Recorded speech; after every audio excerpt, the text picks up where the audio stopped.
Good day, everyone. Today, we are going to report about difficulty handling emotions. In this topic, we will learn about the definition of difficulty handling emotions, identification, types of emotional and behavioral disorders, causes or probable causes, learning characteristics, and general educational adaptation. Difficulty in handling emotions. So there is no single widely used definition for emotional and behavioral disorders. However, the Individual with Disabilities Education Act of 2004 or IDEA defines emotional and behavioral disorders as classification used in educational setting. It allows educational institutions to provide special education and related services to students who have displayed bad social and academic progress. The child may exhibit one or more of the following characteristics over a long period of time, such as first, an inability to learn that cannot be explained by intellectual, sensory, or health factors. Second, an inability to build or maintain satisfactory interpersonal relationships with classmates and teachers. Third, inappropriate types of behavior or feelings under normal circumstances. Fourth, a general pervasive mood of unhappiness or depression. And fifth, a tendency to develop physical symptoms associated with personal or school problems.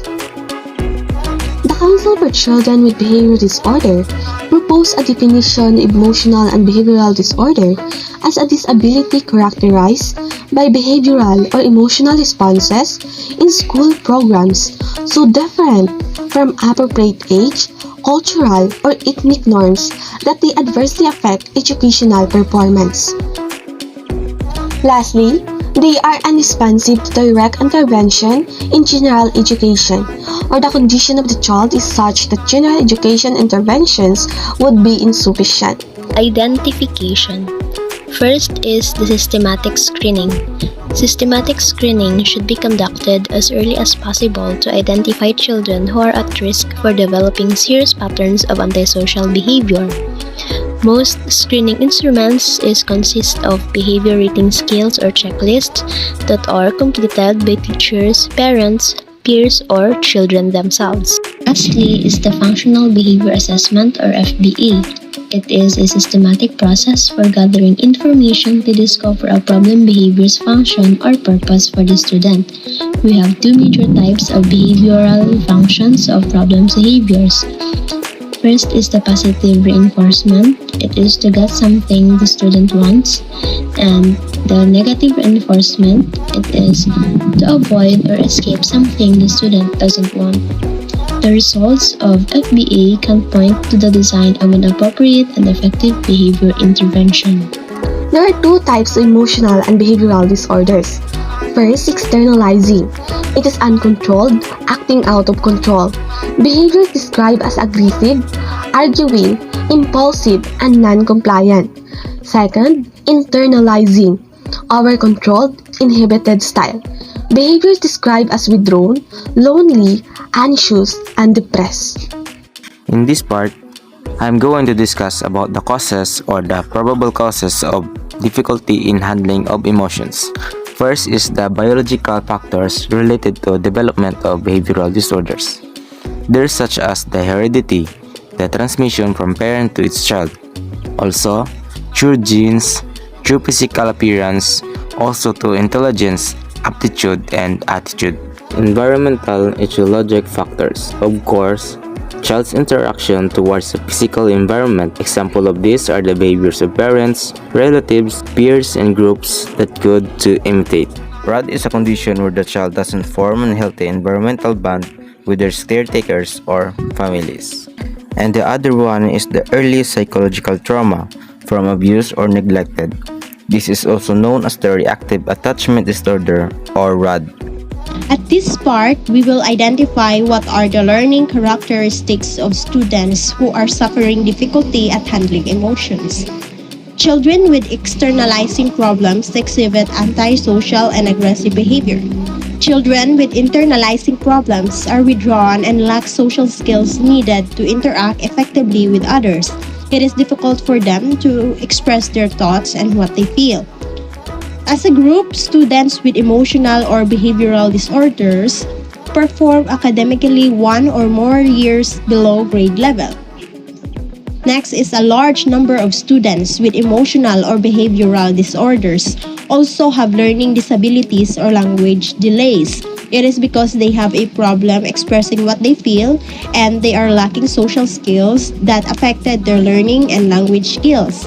Next is students with emotional or behavioral disorders generally score slightly below average on IQ tests. Next is many students with emotional or behavioral disorders have difficulty developing and maintaining interpersonal relationship. Developing and maintaining relationship is difficult, especially when you can't handle your emotions properly. Next is 1/3 of students with emotional or behavioral disorders are arrested during their school years in the reason that they exhibit aggressive behavior. So that's all the learning characteristic of students who have difficulty at handling emotions. General education adaptations, systematic instructions in social skills and academics. This includes the well-planned procedure, lesson plan, and collaboration, communication of teachers to children toward academics. School-wide Positive Behavioral Interventions and Support or SWPBIS. It is a universal school-wide prevention program that aims to establish a social culture within schools in which students expect and support appropriate behavior from one another and thereby create school environments that are socially predictable. Systematic Screening for Behavior Disorders or SSBD. The SSBD is a well-researched screening tool that assists staff in identifying students who may benefit from social, emotional, and low behavior support in order to achieve academic success. So it is done by the teacher. And if your child present with elevated score, further information gathering may occur, such as observation and self-report rating skills. Helping students who struggle in class to master academics. In here, we should apply the accommodations, since not everyone can easily understand the concept of lessons. Moreover, we should also consider some factors like our method in teaching, since sometimes the learning of a child varies whether he or she likes how the lessons being delivered. Developing their social skills. Appropriate social skills can help students succeed in classroom environments, develop healthy friendship, and build other critical personal relationships. Hence, it is very important to develop their social skills. Increasing self-awareness and self-control.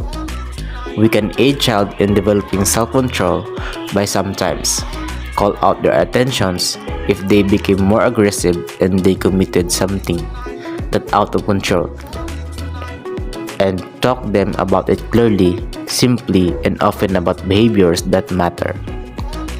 Before we end, we would like to show a video about how our brain generates our emotions and how we can manage our emotions. When we hear the word emotion, most of us think of love, hate, happiness, or fear.